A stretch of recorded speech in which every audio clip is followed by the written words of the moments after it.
15th, 1967, the unveiling, the dedication ceremony. His Honor, Mayor Richard J. Daley himself spoke of Chicago's Picasso. And the people, there were hundreds here, who were observing this statue, Picasso's Chicago, or Chicago's Picasso. What do you think of Picasso? Like I says, I'd donate to have it removed. It's just a beautiful thing, man. I don't know what it is, so, you know, whatever it is, it's nice.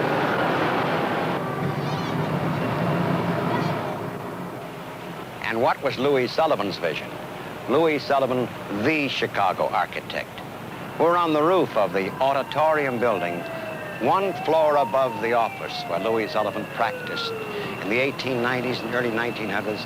And what was in his mind's eye as he conceived the idea of the skyscraper? He simply said, it's tall.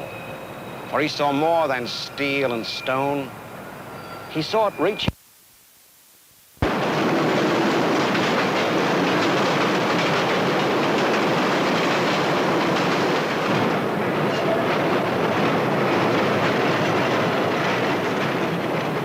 Riding the L. This is the means of transportation to and from work for hundreds of thousands of Chicago working people 5 days. Old-time institutions of Chicago, survivors, the Water Tower, and the Loop, the L.